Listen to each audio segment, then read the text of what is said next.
PhD सही में एक जर्नी, एक सफर है। जी, जी। इसमें ये पता नहीं होता कि कब खत्म होने वाला है। जी, जी। हो सकता है कुछ कम वक्त भी लगे, कभी बहुत ज्यादा वक्त भी लग जी, जाता है। जी।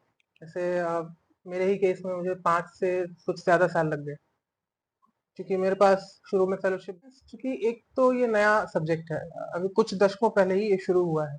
और इंडिया के बहुत कम ही यूनिवर्सिटीज में अभी इसकी पढ़ाई भी हो रही है।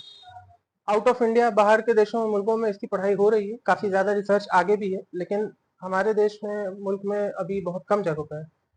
फिर भी इस सब्जेक्ट में आगे बढ़ने और इस सब्जेक्ट को साथ ही बढ़ाने की भी बेहद जरूरत है। जी, जी। एनवायरमेंटल साइंस एक इंटरेस्टिंग टॉपिक है। हुँ, हुँ। ओवरऑल ये बहुत सारे सब 12th कर रहा है, तो एनवायरमेंटल साइंस की तरफ होके क्यों जागरूक हो या उसकी तरफ आए? क्योंकि एनवायरमेंटल एक बहुत बड़ा कंसर्न है। तो कैसे तलाशे कि यहाँ कोई यहाँ से करना है एनवायरमेंटल साइंस से या जैसे साउथ बिहार से आपने या कौन से यूनिवर्सिटीज़ को सेटअप किया? तो कैसे स्टूडेंट जाने और अट्रैक्ट हो इस सब्जेक्ट की तरफ? क्योंकि ट्वेल्थ में बायोलॉजी मेरा एक इंटरेस्टिंग सब्जेक्ट था। मैथमेटिक्स मेरे लिए बहुत ज्यादा मेरा मेरा स्ट्रॉन्ग पार्ट नहीं रहा है, हुँ, जो फैक्ट है। और इसके बाद क्योंकि मुझे फिर इंटरेस्ट था कुछ पटना पे काम करने का, तो हुँ। मेरा इंटरेस्ट का टॉपिक था waste management, based management. Broadly waste hmm, management.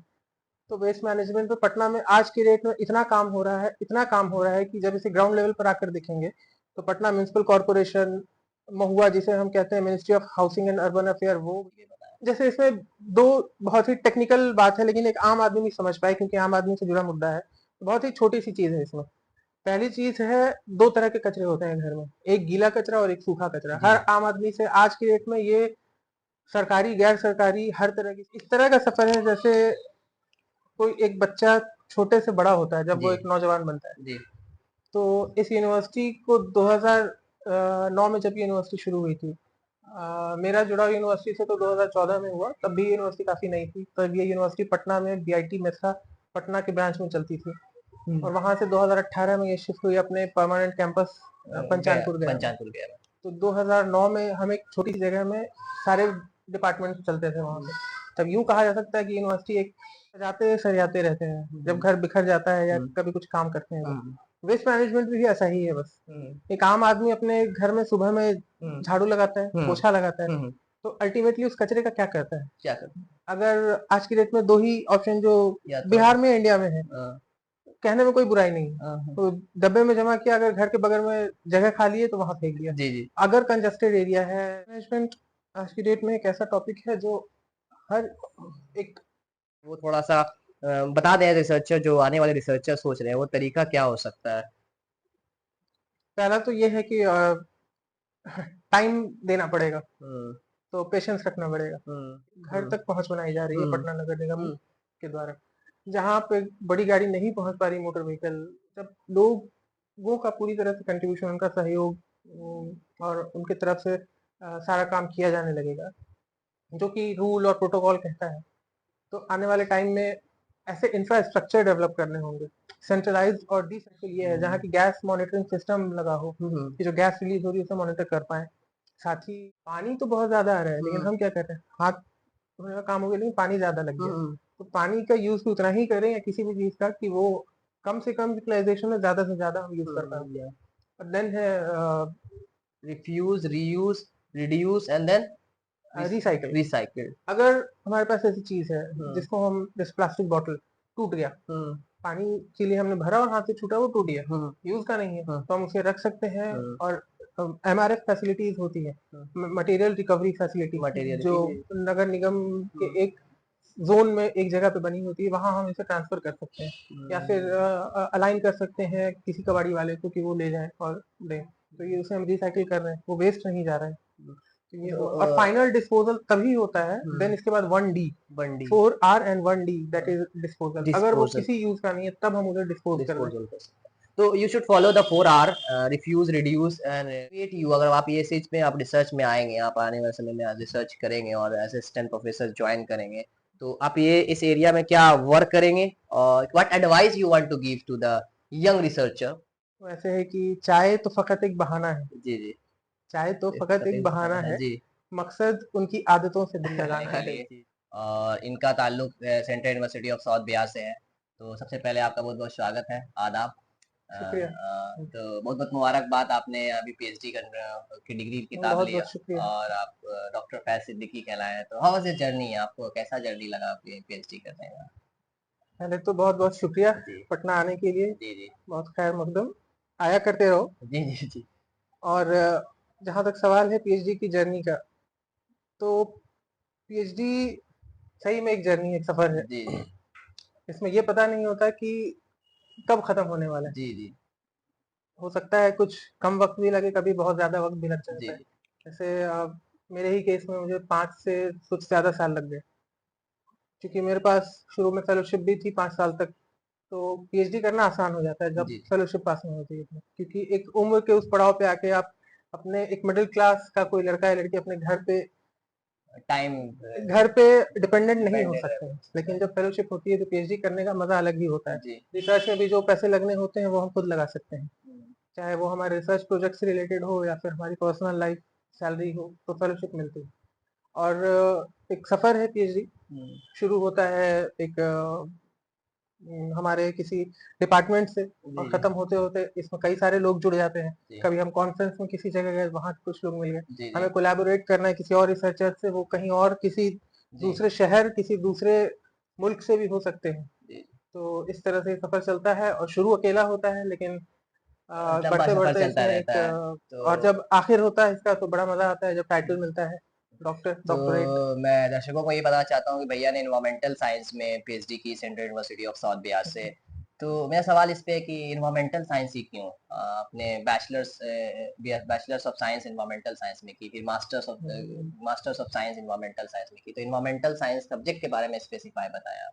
Environmental science, चूंकि एक तो ये नया सब्जेक्ट है, अभी कुछ दशकों पहले ही ये शुरू हुआ है, और इंडिया के बहुत कम ही यूनिवर्सिटीज में अभी इसकी पढ़ाई भी हो रही है। आउट ऑफ इंडिया, बाहर के देशों में, मुल्कों में इसकी पढ़ाई हो रही है, काफी ज्यादा रिसर्च आगे भी है, लेकिन हमारे देश में, मुल्क में अभी बहुत कम जगह पर है। फिर भी इस सब्जेक्ट में आगे बढ़ने और इस सब्जेक्ट को साथ ही बढ़ाने की भी बेहद जरूरत है। जी, जी। एनवायरमेंटल साइंस एक इंटरेस्टिंग टॉपिक है। हुँ, हुँ। ओवरऑल ये बहुत सारे सब्जेक्ट को कवर करता है। जी। अगर इसे आम भाषा, एक लेमैन लैंग्वेज में बोले, तो हम इसे कह सकते हैं कि ये एक तरह का खिचड़ी सब्जेक्ट। खिचड़ी मजा सब्जेक्ट। आता है। हुँ, इसमें हमें बायोलॉजी भी पढ़ना है, हुँ, अर्थ के बारे में भी पढ़ना है जो हुँ, ज्योग्राफी है, हुँ, वेदर के भी बारे में पढ़ना है जो मेट्रोलॉजी है। हुँ, अगर हम किसी इंडस्ट्रीज के बारे में पढ़ रहे हैं, वहाँ मैकेनिज्म है, तो फिजिक्स भी है वहाँ। हुँ, बहुत सारे सब्जेक्ट्स हैं इसमें, इवन इसमें मैथमेटिक्स भी है। अगर हुँ, हम मैथमेटिकल मॉडलिंग कर रहे हैं तो वहाँ मैथमेटिक्स का भी यूज है। तो ओवरऑल बहुत सारे सब्जेक्ट्स हैं, लेकिन अल्टीमेट गोल जो है वो है कि how we are looking upon this subject, कि हम इस फील्ड में रहकर आगे क्या करेंगे। हुँ। अल्टीमेटली इन्वायरमेंट के लिए ही करना है। वेदर इन्वायरमेंट में फिर सारी चीजें आ जाती है, वो चाहे हवा हो, पानी हो, मिट्टी हो, घर हो हमारा, या इंसान खुद ही हो। हुँ। वो हर कुछ इन्वायरमेंट और वातावरण के बीच में है।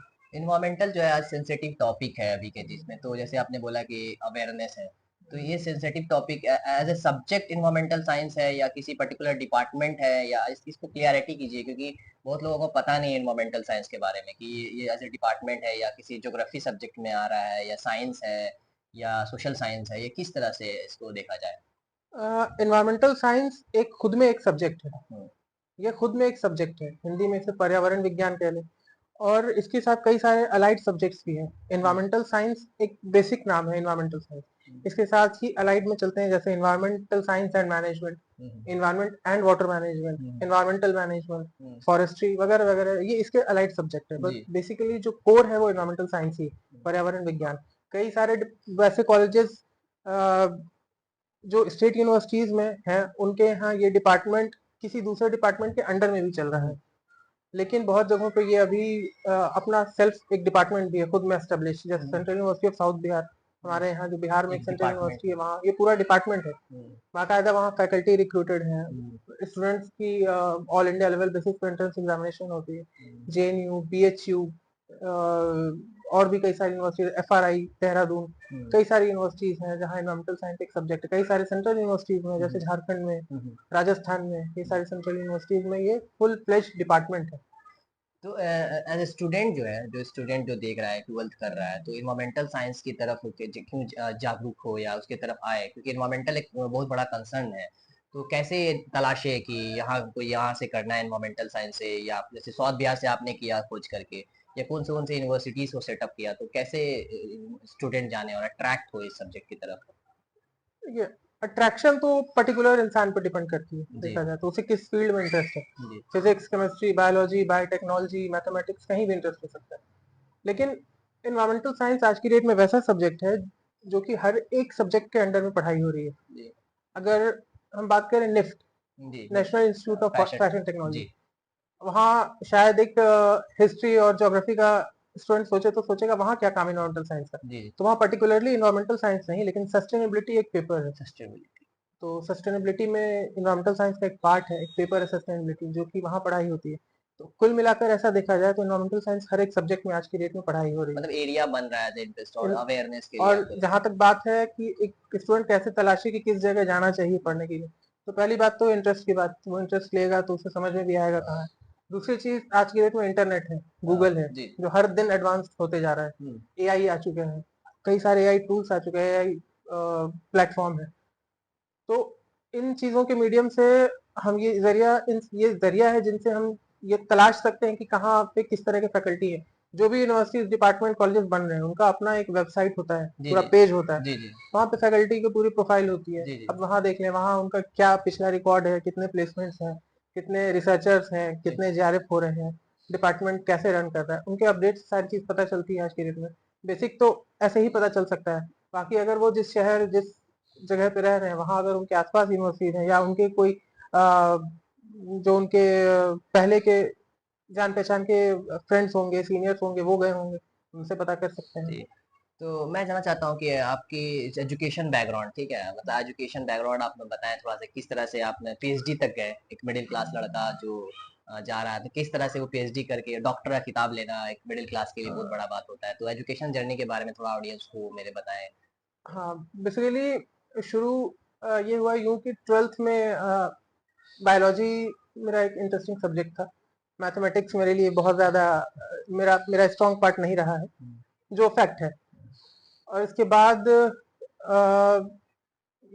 तैयारी मैंने शुरू की, जो आम तौर पर आज से 10-12 साल पहले एक ट्रेंड था हुँ, कि दो ही ऑप्शंस होते थे, इंजीनियर मेडिकल या और इंजीनियरिंग। इंजीनियरिंग जी। आज की डेट में स्टूडेंट्स कई तरफ निकल रहे हैं, जी, जी। कोडिंग करके वो gaming ji, ji.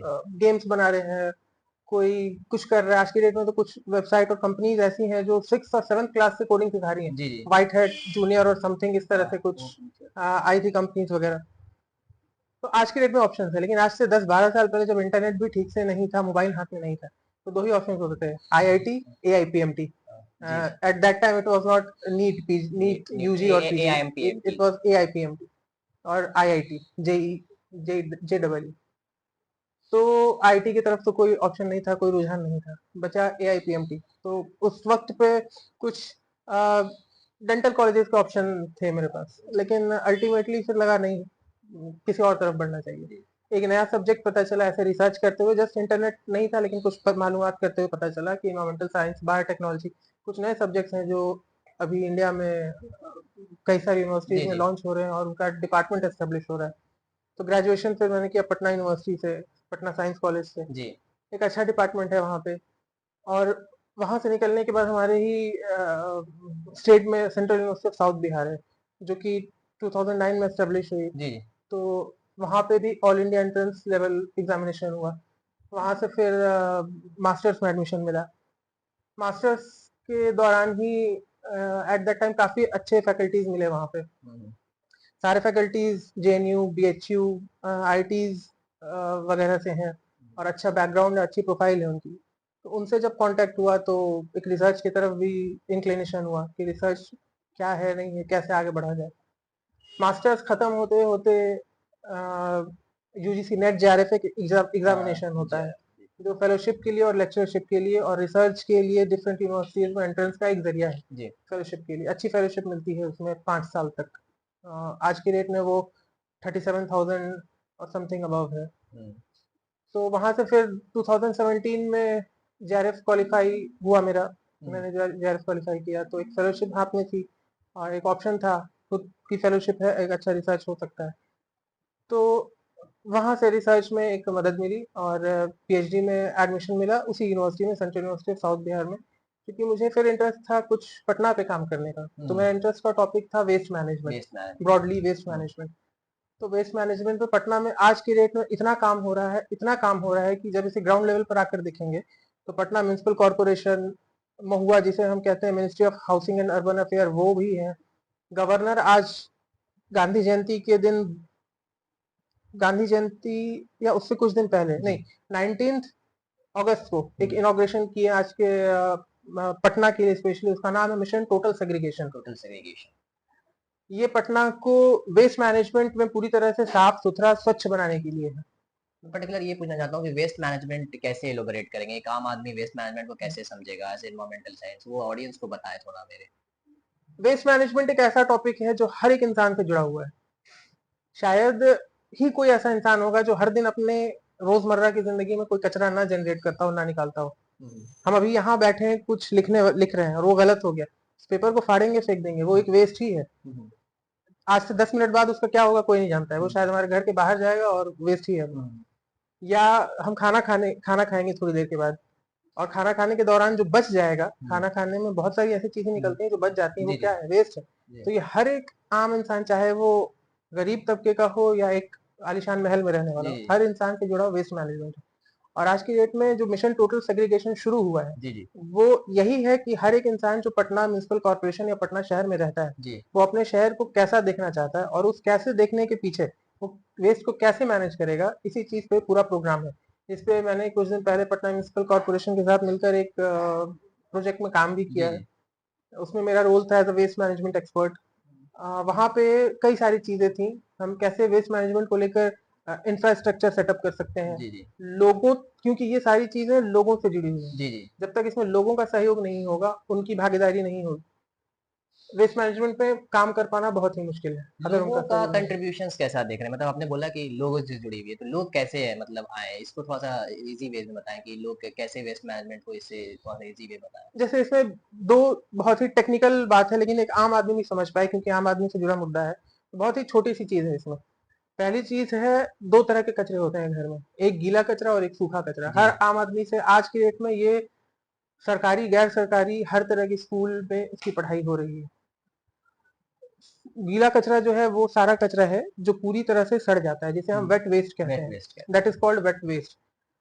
And coming to dry waste, dry waste वो सारा कचरा है जिसको हम रिसाइकिल कर सकते हैं, या फिर उससे नए प्रोडक्ट बना सकते हैं, या फिर उसका रीयूज भी कर सकते हैं। एग्जाम्पल के तौर पर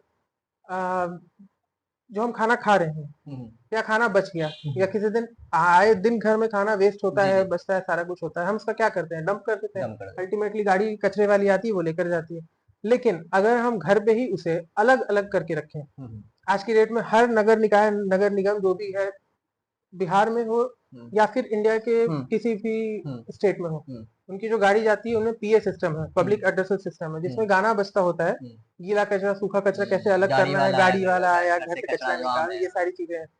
तो वो इसी बात को बताते हैं कि आप दो तरह के डस्टबिन में कचरे को रखें।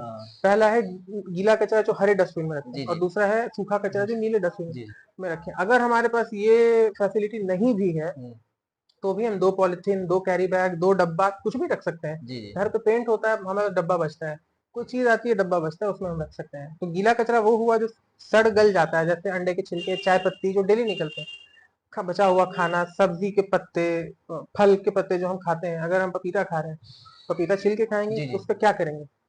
तो एक तो तरीका है, अगर हम अलग रख रहे हैं तो गाड़ी वाला अलग लेकर जाता है, जो कि उसमें भी दो डाला, दो खाना या दो टेलर कहीं बना होता है, एक नीला और एक हरा।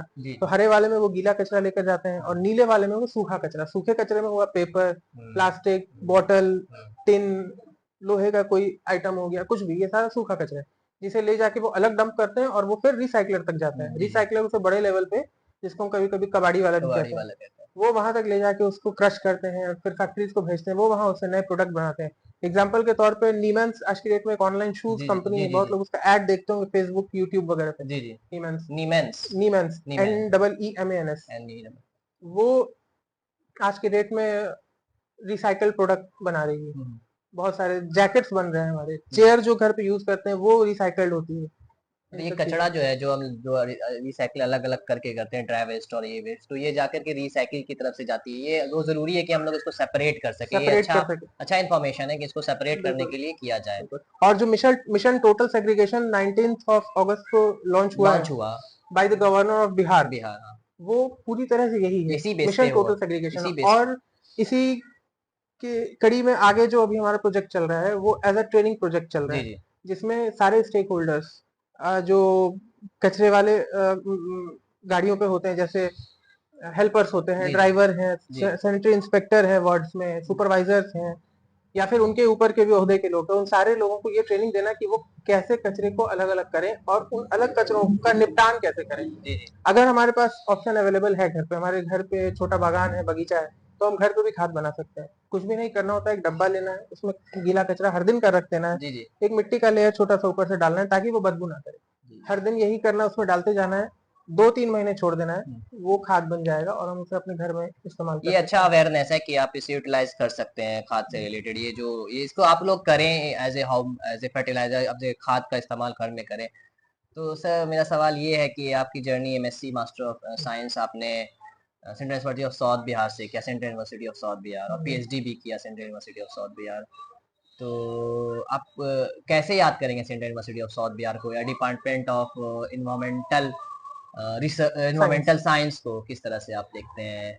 आपकी लाइफ में कैसे प्रभाव किया? इसको थोड़ा हमारे ऑडियंस के लिए इलैबोरेट कर दें। बिल्कुल, ये डिपार्टमेंट ऑफ एनवायरमेंटल साइंस हुँ, या central central hmm, university of south Bihar का जो हुँ, सफर है, जी, ये एक इस तरह का सफर है जैसे कोई एक बच्चा छोटे से बड़ा होता है जब वो जी, एक नौजवान बनता है। जी, तो इस यूनिवर्सिटी को 2009 में जब यूनिवर्सिटी शुरू हुई थी, मेरा जुड़ाव यूनिवर्सिटी से तो 2014 में हुआ, तब भी यूनिवर्सिटी काफी नई थी। तब ये यूनिवर्सिटी पटना में बीआईटी मेसा पटना के ब्रांच में चलती थी, हुँ, और वहां से 2018 में ये शिफ्ट हुई अपने परमानेंट कैंपस गया पंचानपुर गया में। पंचानपुर गया मैं। तो 2009 में हम एक छोटी सी जगह में सारे डिपार्टमेंट चलते थे वहां हुँ, पे। तब यूं कहा जा सकता है कि यूनिवर्सिटी एक छोटे बच्चे के तौर पे थी वहां नेसेंट चाइल्ड। पे। हाँ। और धीरे धीरे डिपार्टमेंट्स बढ़े, स्टूडेंट्स बढ़े, हुँ, फैकल्टी फिर इसमें और भी डिपार्टमेंट्स बने, फैकल्टी जो थे उन्होंने ज्वाइन किया। और आज के टाइम में जब हम हुँ, इसे देखते हैं तो एक फुल फ्लेज अपने कैंपस में एस्टेब्लिश हुँ, यूनिवर्सिटी है। हुँ, हर एक डिपार्टमेंट की अपनी अलग बिल्डिंग है, हुँ, कैफेटेरियाज है, ये सारी। तो ये सफर था central university of south Bihar से मेरा 2014 से लेके 2023 23 24 तक का, 24 तक। जब तक पीएचडी मास्टर की सारी चीज कंप्लीट हुई। और क्या था दूसरा सवाल? कि आप कैसे याद करेंगे डिपार्टमेंट कैसे ऑफ याद एनवायरमेंटल करेंगे? साइंस को या एक किस तरह से निखारा आपको लाइफ में, आपकी एक अच्छा पर्सनैलिटी में? एक अच्छा डिपार्टमेंट है। बिहार में रहते हुए एक अच्छी यूनिवर्सिटीज है हाँ, जहाँ एक वर्ल्ड क्लास इंफ्रास्ट्रक्चर है, हाँ, अच्छे फैकल्टीज हैं जिनका वे ऑफ टीचिंग भी अच्छा है, रिसर्च आइडियाज भी अच्छे हैं हाँ, उनके, और उनकी अच्छी प्रोफाइल है, अच्छे बैकग्राउंड हैं, सपोर्टिव है, हाँ, एकेडमिक्स में फ्लरिश करने के लिए काफी सपोर्टिव है और एडवांस्ड है। साथ ही सिलेबस इस तरह से डिजाइन है कि हुँ, इधर if you are trying to go in हुँ, द फील्ड ऑफ इंडस्ट्रीज और कॉर्पोरेट सेक्टर हुँ, हुँ, तो भी मूव कर सकते हैं, हुँ, और रिसर्च के फील्ड में जाना है तो भी मूव कर सकते हैं। हुँ, यूजीसी नेट जेआरएफ का जो पूरा सिलेबस है रिसर्च वो एक तरह से हमारे डिपार्टमेंट में बहुत अच्छे से डिजाइन किया पूरा गया है, कवर्ड किया हुआ है। कवर्ड है, और जिसकी बदौलत ही हुँ, maximum number of students get qualified in UGC NET JRF examination every year. हुँ। तो मैं डिस्क्रिप्शंस में लिंक डाल दूँगा डिपार्टमेंट्स के और central university of south Bihar के और ये डिपार्टमेंट के लिंक। तो कुछ टीचर्स को याद करेंगे आप जो आपको निखारा या आपके सुपरवाइज़र या कोई टीचर जो आप इसको याद करना चाहें इस प्लेटफ़ॉर्म पे? बिल्कुल, मेरे सुपरवाइजर मेरे जो पीएचडी गाइड थे उनका नाम है डॉक्टर प्रशांत। अ, वो काफी helpful, polite nature, hmm, humble, down to earth, hmm, hmm, approachable, hmm, ready to help, hmm, और स्टूडेंट्स के लिए काफी सपोर्टिव है, हुँ, और उनके साथ एक अच्छा सफर रहा। And one of the best thing that I am the first scholar and first PhD hmm, scholar under his his guidance. Guidance I am the first. Yeah then two other, one with me, she is Rachna Singh, वो भी pass out है अभी। एक और है शुभम कुमार, वो या PhD अभी वहां परस्यू कर रहा है, but I got the honour to be the first first one PhD scholar या अंडर हिज गाइडेंस। ये एक अच्छी बात रही। और जो हमारा टॉपिक था हम दोनों ने मिलकर डिजाइन किया, solid waste management solid Patna waste के लिए। मैनेजमेंट। उन्हीं टॉपिक को डिजाइन करने और उनकी हेल्प की बदौलत आज की डेट में पटना में मुझे मौका मिला कि सॉलिड वेस्ट मैनेजमेंट पे एज अ एम्प्लॉयर और as a researcher under a project एक वेस्ट मैनेजमेंट एक्सपर्ट के तौर पे काम करने का मौका मिला। एक आम जो व्यूअर है वो देख रहा है सॉलिड वेस्ट मैनेजमेंट से व्यूअर क्या समझेगा, जो आप पीएचडी एक बड़ा आपका टॉपिक एरिया रहा है ना, तो सॉलिड वेस्ट मैनेजमेंट को आप कैसे इलॉबरेट करेंगे छोटे शब्दों में कि जो आम आदमी समझ जाए, जो देखने वाले हैं वो। घर पे हम अपनी चीजों को सजाते सरियाते रहते हैं जब घर बिखर जाता है या कभी कुछ काम करते हैं। वेस्ट मैनेजमेंट भी ऐसा ही है बस। एक आम आदमी अपने घर में सुबह में झाड़ू लगाता है, पोछा लगाता है, तो अल्टीमेटली उस कचरे का क्या करता है? क्या करते हैं? अगर आज की डेट में दो ही ऑप्शन जो या तो बिहार में इंडिया में है, कहने में कोई बुराई नहीं है, तो डब्बे में जमा किया, अगर घर के बगल में जगह खाली है तो वहां फेंक दिया। जी जी अगर कंजस्टेड एरिया है, कोई नैरो लेन है, जी तो जी वहां पे गाड़ी आती है या हैंड कट आती है तो उसमें दे दिया, तो वो तो चलो दे दिया, वो अपनी अपना छुटकारा पा लिया, उसे अब कुछ नहीं करना है। लेकिन ये एक ऐसा मुद्दा है कि अगर हम गुजर रहे हैं किसी सड़क से और वहां कचरा लगा हुआ है तो हम कैसे गुजरते हैं? पैर बचाकर, नाक बंद करके। तो किसके So my question is that regarding to you that you have your topic of PhD is solid waste management. So what is the scope of your research? या मतलब scopes क्या है या आपके specific aspect क्या है waste management पे जो आपने इस पे focus किया अपने PhD पे? तो इसको थोड़ा elaborate करें और interest जो आ सकता है environmental concern से related. वेस्ट मैनेजमेंट आज की डेट में एक ऐसा टॉपिक है जो हर एक local body, urban local body या किसी एक म्युनिसिपल कॉरपोरेशन और इवन सेंट्रल गवर्नमेंट और स्टेट गवर्नमेंट के लिए बहुत बड़ा चैलेंज और बहुत बड़ा मुद्दा बनी हुई है। आए दिन हम देख रहे हैं कि एक नया पहाड़ वेस्ट का खड़ा होते जा रहा है। पटना की बात करें तो बैरिया जो आईएसबीटी बस स्टैंड है, वहां का एरिया, उसके जस्ट पीछे ही बहुत बड़ा एक माउंटेन है, ह्यूज हीप ऑफ वेस्ट, जहाँ पूरे शहर का कचरा जाकर डंप होता है। तो उन चीजों से कैसे टैकल किया जाए या उनको ग्राउंड रूट लेवल पे कैसे मैनेज किया जाए, साथ ही उस पहाड़ को बनने से पहले ही ऐसी क्या चीजें हो जिससे उसका रोकथाम हो सके। मतलब कि वो पहाड़ बनने से पहले ही हम उसका निपटान कर सकें, निष्पादन कर सकें। तो वेस्ट मैनेजमेंट जो टॉपिक है या इसमें काम करने के लिए कई सारी agency, NGO, private sector, government sector, हर जगह ही लोग रिक्रूट हो रहे हैं, कई तरह के पोस्ट पे हो रहे हैं। रिसेंटली बिहार में एक बहुत बड़ी वैकेंसी आई थी, अराउंड 259 सीट्स थी। उस पोस्ट का नाम ही था, शॉर्ट में कहा जाए तो waste management officer. Waste management officer. BPSC उसका एग्जाम कंडक्ट करवा रही थी और वो रिक्रूटमेंट, उनकी ट्रेनिंग और उनका अलॉटमेंट भी हो चुका है, वो डिप्लॉय हो चुके हैं। नगर निकाय में, नगर पंचायत में, नगर परिषद में उन लोगों को अलग अलग जगह पर as waste management waste officer. Management officers एक बार हाँ, पॉइंट शॉर्ट में इसका पूरा फुल फॉर्म था assistant public sanitary waste management officer. Criteria क्या थी इसके कॉलेज ज्वाइन करने के लिए ऐसा कुछ? BSc in chemistry, environmental science, BTech civil engineering, ये क्राइटेरिया समथिंग लाइक दिस। तो सॉलिड मैनेजमेंट के एस्पेक्ट्स, पहाड़ बनता जा रहा है, ढांचा है, तो ऐसा क्यों हो रहा है या इस पे एस्पेक्ट्स में आप जो आपने रिसर्च किया पटना शहर में, तो कारण क्या दिखता है आपको? The very first reason is support of citizens, natives और द ड्वेलर्स, जो यहाँ रह रहे हैं लोग, ये उनका शहर है, उन्हें देखना है। हम अपने घर में रहे तो हमें देखना है कि हमें अपना घर कैसे सही, साफ या फिर मैनेजेबल रखना है। इसलिए आज की डेट में जो नारा भी है पटना म्युनिसिपल कॉर्पोरेशन का, कई तरह का, जैसे स्वच्छ शहर पटना हो अपना, या कुछ इस तरह से और भी चीजें नारा है उनका, वो उनको रिलेट किया गया है लोगों से, यहाँ के सिटीजन से और साफ सफाई से। मतलब इस तरह का स्लोगन्स बनाया जा रहा है कि लोग अपनी भागीदारी समझें कि वो कैसे कंट्रीब्यूट करेंगे वेस्ट मैनेजमेंट। क्योंकि अगर किसी, हर दिन जब हम वेस्ट को जनरेट कर रहे हैं और उसे यूं ही बिना किसी मैनेजमेंट छोड़ दे रहे हैं, तो वो कहीं ना कहीं जाकर डंप हो ही रहा है।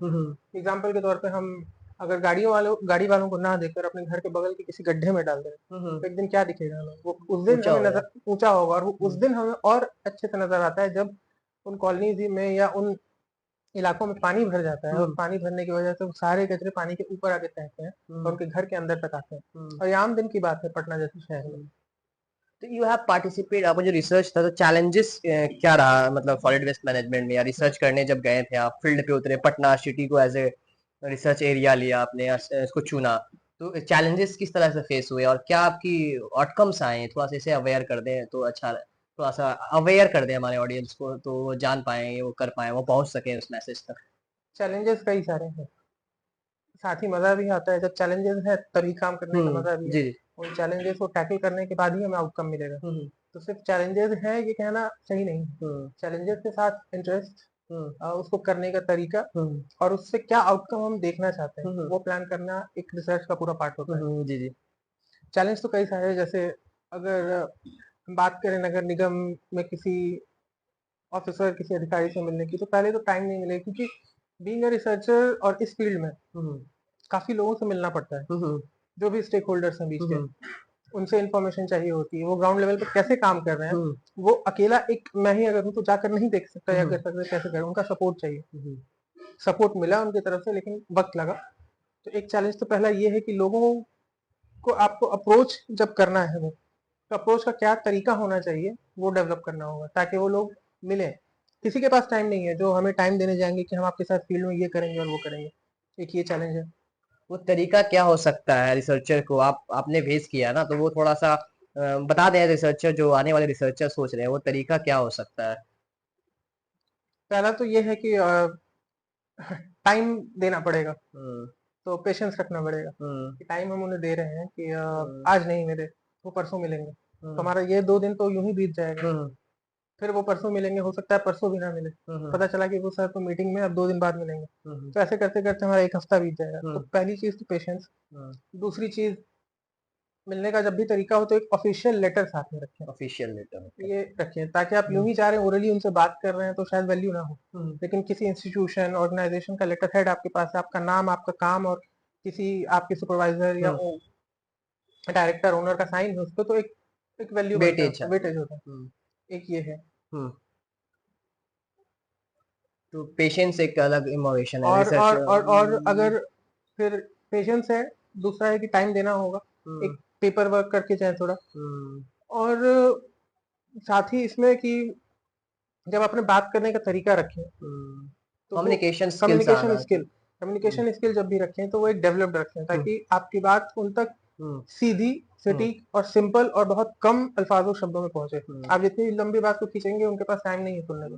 किसी के पास टाइम नहीं है। Just a minute and simple words simple, you have to बस यूज बात दैट। खत्म। और बहुत ज्यादा हो तो जब पेपर आप उनके सामने प्रोड्यूस करें, उसी वक्त अपनी बात भी बता दें। हम्म वो पढ़ भी लें, सुन भी लें, और ऐसा ऐसा अपनी आवाज या अपनी बोली, अपना लहजा रखें कि वो कन्विंस हो पाए। शुरुआती टाइम में तो आपको भी डिफिकल्ट हुआ होगा ना तो हाँ फिर बिल्कुल। धीरे धीरे फिर कैसे फिर धीरे इन्हीं धीरे सब आपको चीजों को गैदर करते हैबिचुअल हुए, हो गए हैं आप ना। हाँ इन्हीं सब तो चीजों को गैदर करते हुए। मेरा ये सवाल है कि करंट प्रैक्टिस क्या देख रहे हैं आप सॉलिड वेस्ट मैनेजमेंट में पटना में। ठीक और करंट प्रैक्टिस क्या देखा आपने ऑब्जर्व तो किया होगा ना कुछ क्या क्या आपने देखा वो थोड़ा अवेयर करा दे ऑडियंस। करंट प्रैक्टिस में काफी चेंजेस आए हैं, पहली बात हम्म है। थी क्या और है क्या इसके हम्म बारे में, प्रेजेंटली लोग अवेयर हो रहे हैं हम्म काफी ज्यादा। हम्म और इसमें पटना म्यूनिसिपल कॉर्पोरेशन का बहुत बड़ा कंट्रीब्यूशन भी है। हम्म कई सारे मेथड्स वो अपना रहे हैं, जैसे awareness system, public addressal system. हम्म आज की डेट में अगर पटना के किसी बड़े चौक चौराहे पे या छोटे भी देखेंगे, तो एक माइक सिस्टम लगा हुआ हम्म है। गंगा पथ, गंगा पथ। जो आज की डेट में काफी पूरे बिहार के, पूरे इंडिया में जाना जा रहा है। हम्म लोग वहाँ घूमने जा रहे हैं, टहलते हैं शाम के वक्त। कई जगह वहाँ भी public addressal system, mic system हम्म स्पीकर से लगा हुआ है, जो ऑटोमेटेड है। हर वक्त ही वहाँ पे एक अनाउंसमेंट होती रहती है कि रोड पर कूड़ा ना फैलाएं, या फिर 500 रुपए का दंड है। इस तरह से एक पूरी अवेयरनेस अवेयरनेस कैंपेन है। उनकी बनाया गया है उनको। हम्म तो एक तो ये है। हम्म दूसरा कि हर घर घर तक एक पहुंच बनाई गई है, हम्म ताकि कचरे का उठाव, हम्म जो door to door waste collection जिसे हम मैं कहते हैं, सुनता हूँ घर घर गाड़ी वाला है घर से कचरा उठा ये वाला। हर एक घर हम्म तक पहुंच बनाई जा रही है हम्म पटना नगर निगम हम्म के द्वारा। जहाँ पे बड़ी गाड़ी नहीं पहुंच पा रही, मोटर व्हीकल, वहां पे कोशिश की जा रही है हाथ गाड़ी, जो ठेला जिसे कहते हैं, हैंड कार्ट कहते हैं, वो तक पहुंच पाए। तो या वो भी नहीं पहुंच पा रही थी, एक छोटा सा ट्राईसाइकिल की ई रिक्शा बैटरी वाला होता है, वो भी पहुंच पाए। तो किसी भी तरह से करके एक भी घर ना छूटे, कुछ इस तरह का स्लोगन भी है। आखिर में मैं बता दूंगा उसे कि क्या है, भी याद नहीं है। तो इस तरह का स्लोगन भी है, एक भी घर छूटा श्रृंखला टूटी, कुछ ऐसे है स्लोगन है जो जी। भी। तो एक ये तरीका अपनाया जा रहा है, अवेयरनेस का तरीका अपनाया जा रहा है, जहाँ पे लोग नहीं मान रहे हैं। तो पिछले कुछ वक्त में ये भी किया गया है कि जहाँ लोग कचरा फैलाते हैं उस जगह पे ही उनका बड़े अक्षरों में नाम लिख दिया जाता है। अब जो भी आएंगे उस गंदी वाली जगह पे उनका नाम पढ़ेंगे, भाई क्यों नाम लिखा है, तो फला आदमी यहाँ पे कचरा फैलाते हैं, वो अपने खुद ही शर्मिंदा होंगे। एक इनोवेशन तरीका है। एक इनोवेटिव तरीका है। तो इसी बात पे आप जैसे कि इन्वायरमेंटल कंसर्न जो है, what is environmental concern of Patna waste management और उसके इकोसिस्टम और हेल्थ पे कैसे इम्पैक्ट कर रहा है, इस पे थोड़ा अवेयर करा दे, क्योंकि आपका एरिया है तो इकोसिस्टम पे और इन्वायरमेंटल कंसर्न पे क्या आपको लग रहा है? वेस्ट वेस्ट का एक बहुत बड़ा इन्वायरमेंटल कंसर्न है। एयर, सॉइल, वाटर पे तो सबसे पहले है, फिर ह्यूमन हेल्थ पे भी है। एयर पे तो सबसे पहले हम देखते होंगे जहाँ पे कचरे का बड़ा डंप होता है, वहां उसमें कभी कभी धुआं निकल रहा होता है। सबसे पहले तो एयर पोल्यूशन हो गया वहाँ। बहुत डीप में नहीं जाया जा सकता उसमें, फिर वो साइंटिफिक हो जाएगा। एयर पोल्यूशन होता है, कोई भी धुआं जो अनवांटेड एनवायरमेंट में उठ रहा है तो वो एयर पोल्यूशन है। जहाँ कचरा डंप हो जाता है वहां हम देखेंगे इर्द गिर्द काले रंग का पानी बह रहा होता है, वो लीचेट कहलाता है टेक्निकल टर्म्स में। वो लीचेट ग्राउंड वाटर में परकुलेट होता है सॉइल के थ्रू, और ग्राउंड वाटर को कंटेमिनेट करता है। फिर आई बात सॉइल की, जब वो ग्राउंड वाटर को कंटेमिनेट कर रहा है तो ऑब्वियसली वो सॉइल से होकर सॉइल जा रहा है। पॉल्यूशन। सॉइल पोल्यूशन भी हो रहा है, ग्राउंड वाटर पोल्यूशन हो रहा है, एयर पोल्यूशन हो रहा है। ह्यूमन हेल्थ की बात, हम गुजरते हैं कहीं से और वहाँ कचरे का अंबार है तो हम नाक बंद करके गुजर रहे हैं। तो सबसे पहले तो इफेक्ट हमारे इनहेल, जो हम हवा इनहेल कर रहे हैं, ब्रीथ कर रहे हैं, उस पर ही इफेक्ट डाल रहा है। दूसरा कि जब उससे मक्खी, मच्छर या फिर चूहे वगैरह उससे उसके इर्द गिर्द घूमते हैं, चूहों से कई सारी बीमारियां होती है, तो ह्यूमन हेल्थ में भी असर पड़ रहा है। जो ग्राउंड वाटर हम पीते हैं, वो ग्राउंड वाटर अगर उसके आजू बाजू कहीं पर डंप पॉइंट है तो ऑब्वियसली उसका कंटेमिनेंट उस ग्राउंड वाटर में आ रहा है। तो ये पूरे के पूरे इको सिस्टम पे इफेक्ट डाल रहा है। अगर हम एक छोटी सी बात देखें तो गाय, जो हम घूमते फिरते देखते रहते गाय भैंस को, वो उस जगह मुंह मारते चलते हैं, उसको खाना खाते हैं, उस पॉलिथीन को वो कभी कभी निगल जाते हैं, तो उनके पूरे के पूरे गट सिस्टम को इफेक्ट करता है। तो ये पूरे के सिस्टम पे एक इफेक्ट है वेस्ट ओवरऑल हम देख सकते हैं कि सब ओवरऑल हर टाइप की पॉल्यूशंस हो सकती हैं। तो what is the future directions, your thought आपका क्या है कि सॉलिड वेस्ट मैनेजमेंट पे फ्यूचर डायरेक्शंस क्या होगा पटना शहर में, और किस तरह से टेक्नोलॉजी और पॉलिसीज फ्रेम हो जो फ्यूचर डायरेक्शन को आप बता सके, इस पे रिलेटेड आपकी कोई कंसर्न है जो आप देख रहे हैं इसको? स्पेसिफिकली अगर पटना की बात की जाए तो एक अच्छा अप्रोच आज की डेट में हो रहा है वेस्ट मैनेजमेंट पर। और फ्यूचर डायरेक्शन में हम इस तरह मूव कर सकते हैं कि इसमें सबसे पहले तो एक मास कंट्रीब्यूशन की जरूरत है। जब तक लोग इसमें अपना कंट्रीब्यूशन, अपनी भागीदारी नहीं देंगे, एक शहर किसी भी तरह से वेस्ट मैनेजमेंट में आगे नहीं बढ़ सकता। पहला तो ये है। दूसरा है, अगर जब लोगों का पूरी तरह से कंट्रीब्यूशन, उनका सहयोग और उनकी तरफ से सारा काम किया जाने लगेगा जो कि रूल और प्रोटोकॉल कहता है, तो आने वाले टाइम में ऐसे इंफ्रास्ट्रक्चर डेवलप करने होंगे, सेंट्रलाइज और डिसेंट्रलाइज, जिसकी वजह से कि वेस्ट का मैनेजमेंट एक बेहतर तरीके से हो सके। एग्जाम्पल के तौर पर, अगर किसी एरिया में मान लेते हैं हम कि सबसे ज्यादा वेट वेस्ट जनरेट हो रहा है, तो उस वेट वेस्ट को कैरी करने से बेहतर है कहीं दूर ले जाने से कि कुछ एरिया वहां ऐसा डेवलप कर दिया जाए जहां पे पास में ही उसे छोटा ट्रांसपोर्ट करना पड़े, डिस्टेंस कम हो, और हम उसे वहीं पे कंपोस्ट कर सकें, बना सकें उसका, और वो वहीं मैनेज हो जाए।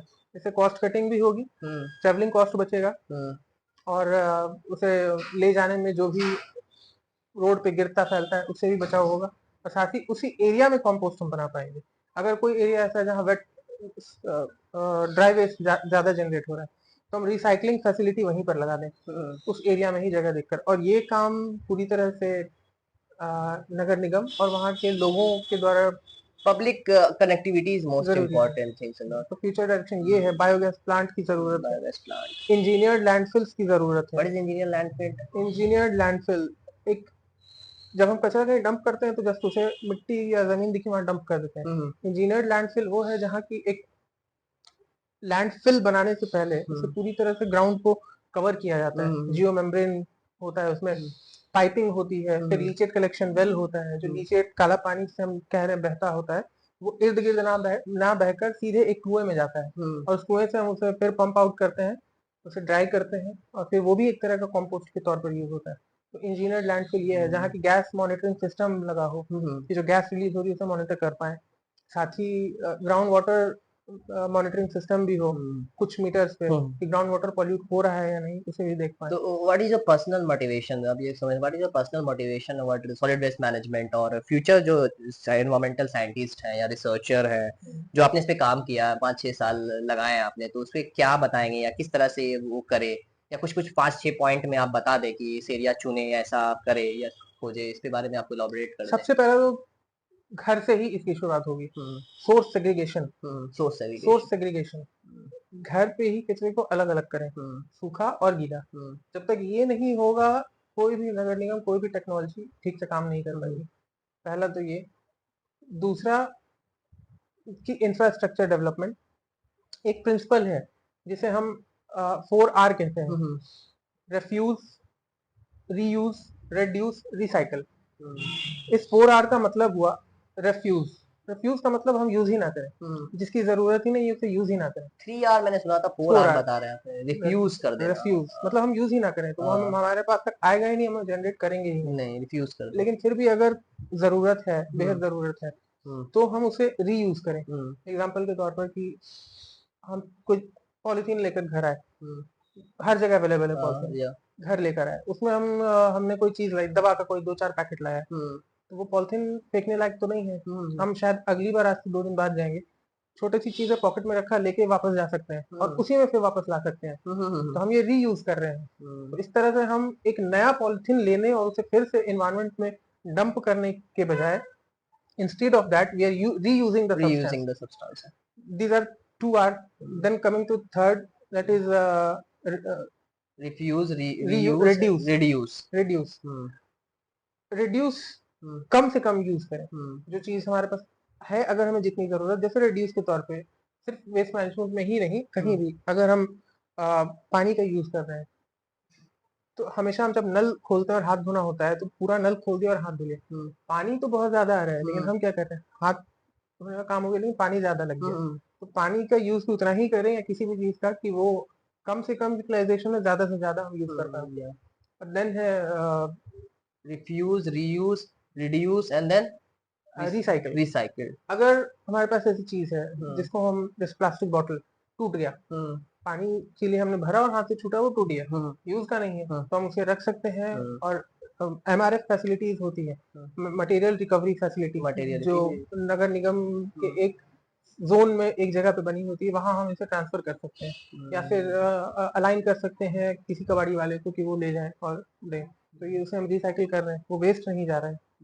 तो ये हुआ, और फाइनल डिस्पोजल तभी होता है, देन इसके बाद 1D, बंडी 4R and 1D, that is disposal. अगर वो डिस्पोजल, किसी यूज का नहीं है, तब हम उसे डिस्पोज कर दें। डिस्पोजल कर सकते हैं। तो you should follow the 4 R, refuse, reduce and recycle and then refuse, reuse, use, reduce, recycle, recycle, disposal. Disposal. So ये चीज आप फॉलो करें और अपने अपने लाइफ में कंसर्न लाएं। और बस मैं सिंपल लास्ट सवाल मैं ये करना चाहूंगा, ज्यादा ये आपको, व्हाट व्हाट मोटिवेट यू, अगर आप ये चीज में आप रिसर्च में आएंगे, आप आने वाले समय में रिसर्च करेंगे और असिस्टेंट प्रोफेसर ज्वाइन करेंगे, तो आप ये इस एरिया में क्या वर्क करेंगे, और what advice you want to give to the young researcher, है ना, and young environmental scientist to work on this field, to look on this field, और how you can come in this field. You have given, आपने 4 साल 5 साल इसमें लगाया इस field पे, टॉपिक्स पे, तो what advice you want to give for this topic. Inshallah, I will be at a very renowned or very honorable post of assistant इंशाल्लाह। professor, inshallah. फर्स्टली तो एक इंटरेस्ट होना चाहिए, किस तरफ मूव करना है। अगर वेस्ट मैनेजमेंट की तरफ ही मूव करना है, तो इंटरेस्ट होना चाहिए कि हम इस फील्ड में जब काम कर रहे हैं, तो कई सारे डिफिकल्टीज, चैलेंजेस आएंगे। तो पहला तो आपको जब इस तरफ मूव करना है, तो इन चैलेंजेस को फेस करने के लिए एक सेल्फ डेडिकेशन, या फिर यूं कहें कि पेशेंस होना चाहिए। दूसरा, कई सारे कंस्ट्रेंट होंगे काम करने के दौरान, टाइम ज्यादा लगेगा। तो इन सब चीजों को जब अपने मद्देनजर अंडर ऑब्जर्वेशन रखेंगे, तो एज अ रिसर्चर पेशेंस होना बहुत जरूरी है, पेशेंस इज इम्पोर्टेंट सबसे फर्स्ट, पहली चीज। दूसरा, सही डायरेक्शन में मूव करना। Direction is important. अगर किसी गलत डायरेक्शन में भी मूव कर रहे हैं, हम्म हो सकता है वहां से रिजल्ट ना आ रहा हो, हम्म तो भी ये नहीं सोचना कि अरे अब तो गलत डायरेक्शन में चलेगा, अब तो यहाँ से रिजल्ट नहीं आ रहा।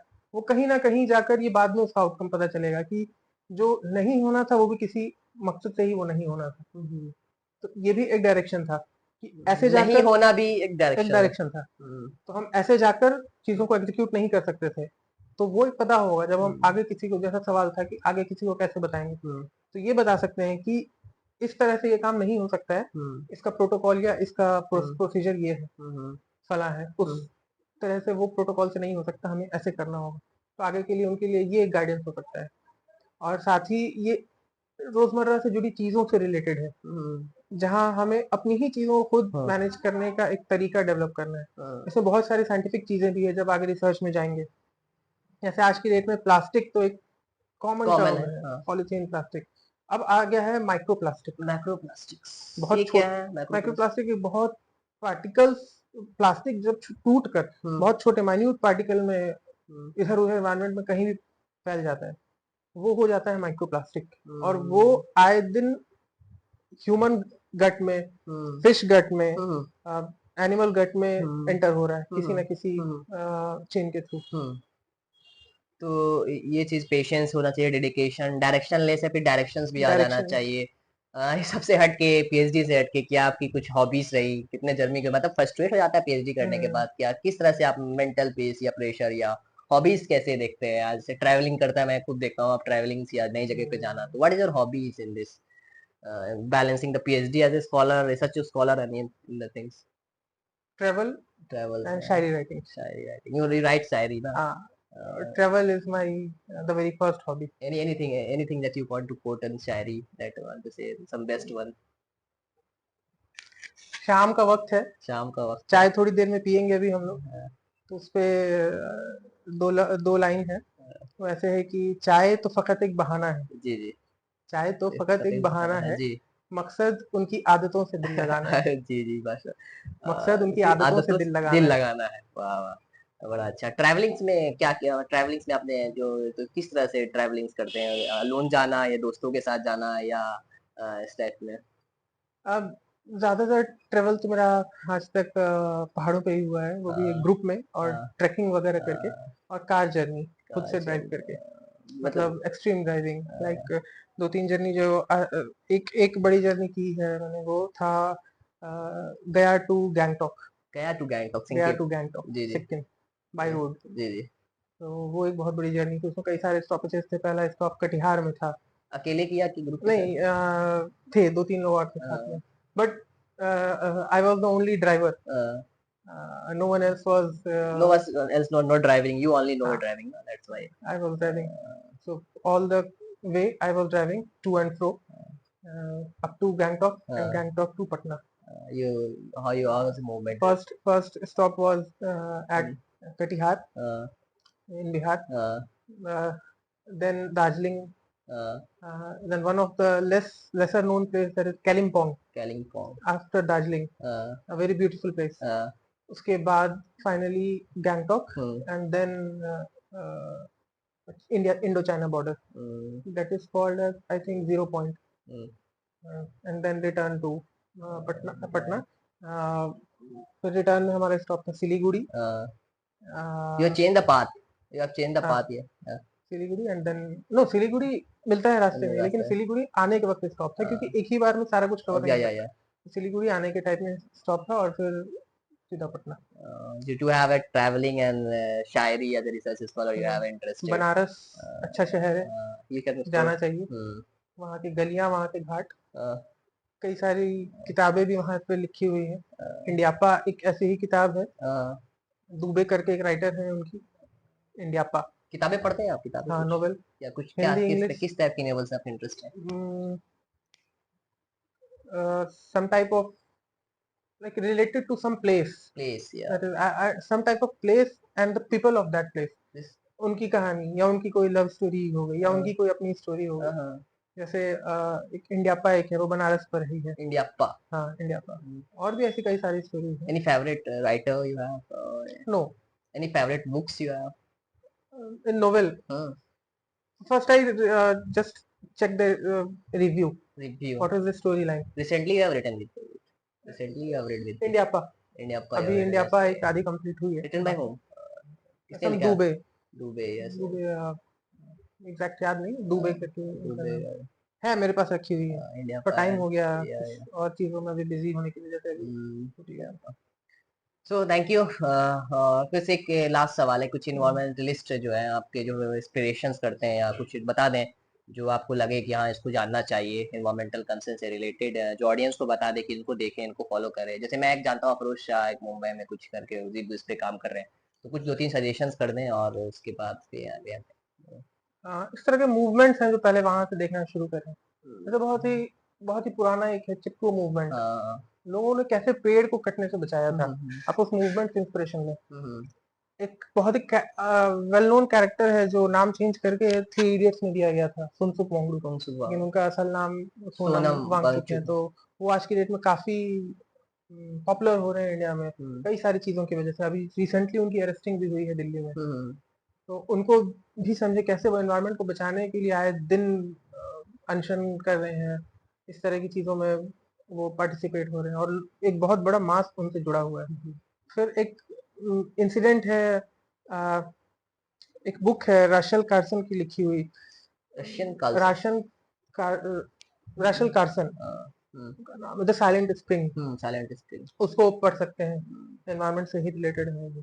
और भी कई तरह की इस तरह की किताबें हैं, आप लिंक में बाद में मैं डाल शेयर कर दूं, मैं लिंक सकते आपको डिस्क्रिप्शन में दे दूंगा। तो ये तो इन्हीं सब सब चीजें साथ हैं। में और फिर बातें होंगी अगले एपिसोड्स में, और मैं और भैया से मिलते रहूंगा।